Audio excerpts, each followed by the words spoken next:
Are we taping now? Yes, we're taping now. Okay, go. We're taping now. All right. So, back in the early 70s/late 60s, because I'm not entirely sure of the dates, there was a president of the United States called JFK. Good music, by the way.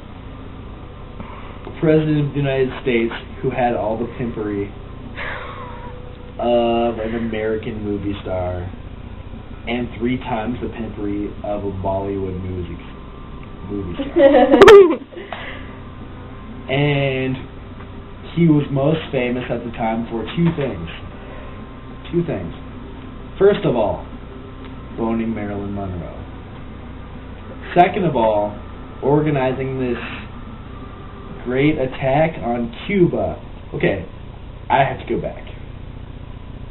Cuba, as a corollary to this whole situation. Cuba. It's beneath the United States. It's sort of the United States' bitch. Has been for 40 years or so. Probably more. Was kind of tied to the Soviet Union. And they had this dude called Castro, whose name is sort of like castrate, which is kind of funny to me. But at this time, Kennedy, sort of known for this great failed attack on Cuba called the Bay of Pigs, in which he basically took all of the Joint Chiefs of Staff, which are the President's advisors, military advisors, took all of their suggestions and ran with them. This is the equivalent of the people who ran Enron, for example, saying, hey, we should take all of the money that all of our stockholders have given us and fucking go to Vegas and put it all on black. Like, that needs to happen today. And then him doing it. Like, that's actually kind of what went on. So anyway, this whole Cuban Vegas thing happens, and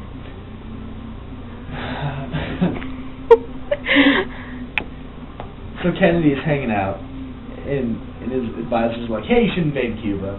And he's like, yeah. And then they do, and it doesn't work. So it comes down to, what the fuck was I talking about in the original? What was JFK. JFK and the whole situation. All right, so JFK, Bay of Pigs, he bones Marilyn Monroe. His wife ignores it, and then it comes down to Dallas. I'm going to say it's 1969 because I have a vague idea of when it was, but I'm 10% sure it was 1969. So, you really know. So, it was the same year we landed on the moon. And JFK was one of the people that landed on the moon. That is true. What? And William Henry Harrison was another one of the people that landed on the moon.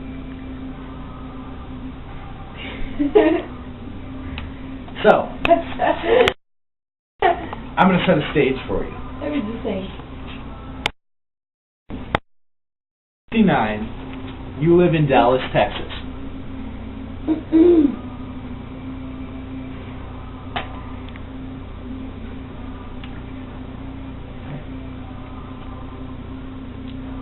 You are really, really anticipating the visiting of the President of the United States, since the President of the United States doesn't really visit Dallas that often because Dallas is a fucking shithole.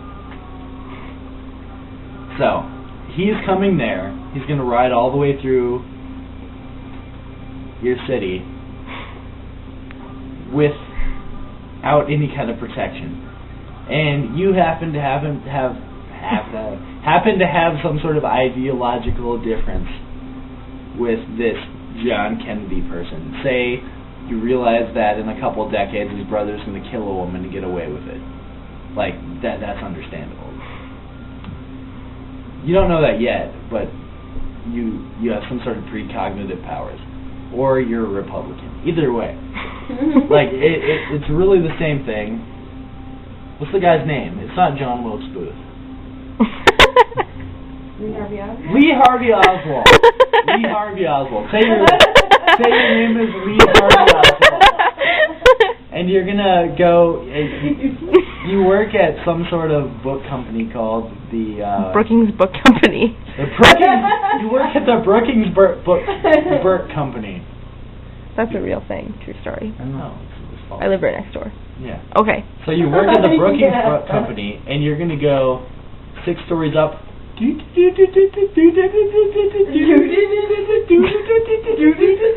have elevators back then. Yeah, no. They had stairs that they were carved such that if you step on them, they make different noises. That would be cool. Okay. So you get to the 8th story. I thought it was the 6th. But I have a neighbor down there. So you get to the 8th story. Okay. I'm not trying to stomp on your floor. So you get to the 8th story of the Brookings or Dallas Book Company, and you decide, having never decided this before, that you want to shoot the president in the face. So, there happens to be a gun there, because that's what there are in bookshops. There's books and guns. And there's one more than the other, and if I worked in a bookshop of the size that it would need to be in order to hold enough books to fill it up to the 8th floor, so that the 8th floor was nothing but, shall we say, romance novels.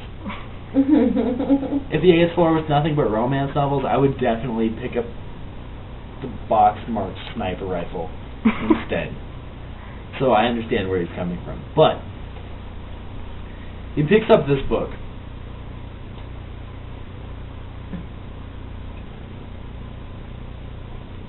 And by book, I mean box of gun. So he picks up this box of gun, takes the sniper rifle out, and due to his army training of sniperishness, he sets up on the window, and by all accounts, as JFK's cavalcade is traveling through the streets of Denver, boo boo boo boo, boo boo boo, I'm JFK's cavalry train, I love carnivals of awesome. Okay.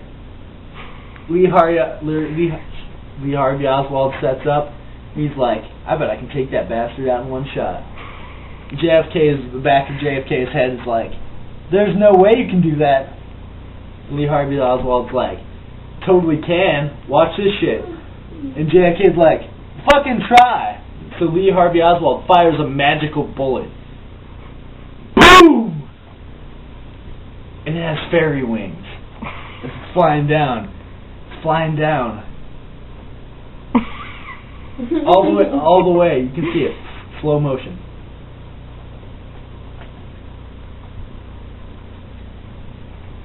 And just as it's coming back, JFK looks back, he's like, what the fuck? And then, as his head explodes backwards, he turns forward, and it explodes backwards onto the car.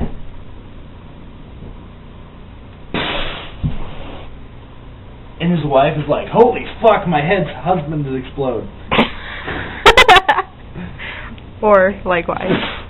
And she jumps onto the back of the car, which would have been the front of the car if he would have still been looking forward.